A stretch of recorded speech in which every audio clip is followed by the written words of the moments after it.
खैर, अब आइए आज के सेशन के जो क्यूज हैं।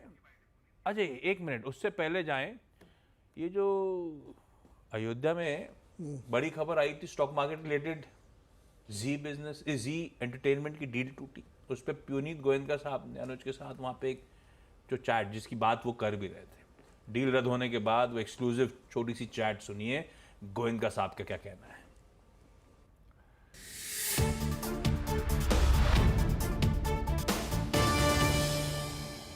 राम जन्मभूमि में आया था प्राण प्रतिष्ठा के लिए, और आगे ऐसी खबर मिली। हो सकता है ये श्री राम का ही कुछ संकेत हो कि इसके आगे और भी कुछ बड़ी जर्नी लिखी है। तो मैं तो इसको भगवान का संकेत मानकर आगे बढ़ जाऊंगा। आपके पिताजी ने भी यही बात कही थी।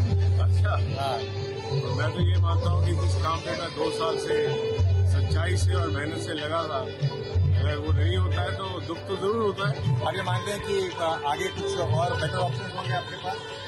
और क्यों नहीं होंगे, जरूर होंगे। आज के तो हमने इतना बड़ा एसेट क्रिएट किया है, तो इस एसेट के लिए तो हम तो यही काम करते रहेंगे कि हम हमारे शेयर होल्डर्स को, हमारे स्टेक होल्डर्स को, हमारे पार्टनर्स को हमेशा वैल्यू डिलीवर करें और उसी तरीके से काम करेंगे। Thank you so much and all the best. Thank you. Thank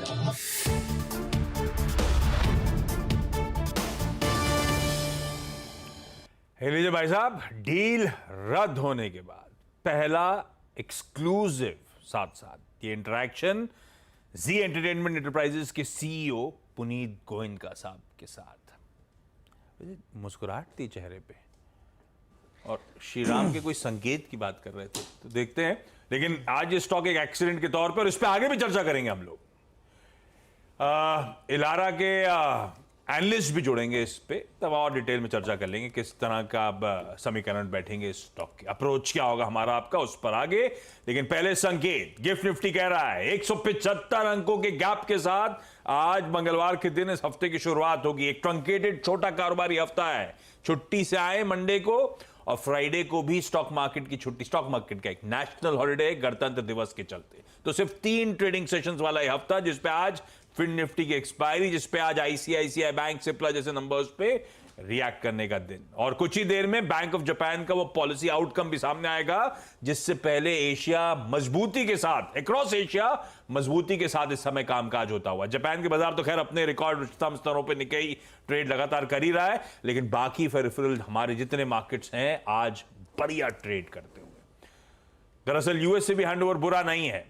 Friday को बहुत सी तेजी के बाद 1 से 1.25% फ्राइडे को उछले थे, उसके ऊपर 1/3% के आसपास का उछाल कल भी मंडे के दिन वहां पे देखने को मिला। ऐसे में क्विकली नीरज जी समझ लिया जाए मूड माल है कैसा, हमारे लिए ग्लोबल संकेत कैसे हैं। Neeraj ji welcome back and good morning.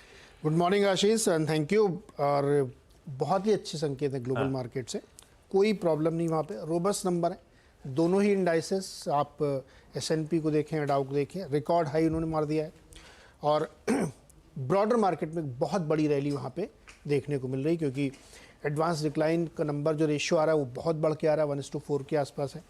साथ ही वॉल्यूम, ह्यूज वॉल्यूम है, मतलब 20 दिन के एवरेज से ज़्यादा वॉल्यूम पे कामकाज हो रहा है। टेक्नोलॉजी शेयर सपोर्ट कर रहे हैं। इस हफ्ते कई सारे टेक्नोलॉजी कंपनीज के रिजल्ट्स आने, तो उसका भी एक इम्पैक्ट हम आने वाले समय में देखेंगे। शायद मार्केट उनको प्रीएम्प्ट भी कर रहा होगा। साथ ही जीडीपी के नंबर भी वहाँ फर्स्ट एस्टिमेट आना है Q4 के, तो उस पर भी मार्केट रिएक्ट करेगा। लेकिन मार्केट का जो बिहेवियर है वो ये सेंस कर रहा है कि नंबर कैसे हो सकते हैं या जीडीपी कैसा आ सकता है, इसलिए मार्केट में अभी भी पोजीशन लोग छोड़ने को तैयार नहीं है। इंडाइसेस भले ही रिकॉर्ड हाई पे चले गए हो, स्टॉक्स में अभी भी बहुत गुंजाइश है ऊपर जाने की। तो जो बुल रन है वो यूएस मार्केट का बिल्कुल इंटैक्ट है और ब्रॉडर है। ऐसा नहीं कि वो केवल मैग्निफिसेंट 7 स्टॉक्स में ही तेज़ी है, बिग तेज़ी है हर तरफ के स्टॉक्स में, बावजूद इसके कि क्रूड 80 पहुंच गया है, $80 के आसपास क्रूड है। लेकिन उसकी चिंता इसलिए नहीं क्योंकि वो एक टेम्परेरी प्रॉब्लम की वजह से बार बार ऊपर जाता है, लेकिन ओवर सप्लाई इतनी है कि वो नीचे आ जाएगा। दूसरा, हमें बहुत सारी चीज़ें जो इस हफ्ते होने वाली हैं और इस मंथ एंड में फेड की बैठक होनी, मार्केट की नज़रें उस पर रहेंगी कि क्या होने वाला है। लेकिन नेट आप ये कह सकते हैं कि मार्केट के अंडरटोन बहुत बुलिश है, कहीं कोई दिक्कत नहीं है। तो ग्लोबल क्यूज़ के तौर पर अगर आप देखेंगे तो स्ट्रॉन्ग, बहुत ही स्ट्रॉन्ग मार्केट है यूएस का। लीजिए भाई साहब, संकेत बढ़िया है, कोई दिक्कत नहीं है। ब्रॉडर मार्केट्स में अच्छा मोमेंटम, अच्छी रैली बनी हुई है, तो वो जो कंसर्न्स वगैरह थे ब्याज दरों रिलेटेड, वो शायद ऑलरेडी डाइजेस्टेड है पिछले कुछ दिनों की वीकनेस में। अब वहां से यूएस के बाजार उभरने की कोशिश कर रहे हैं।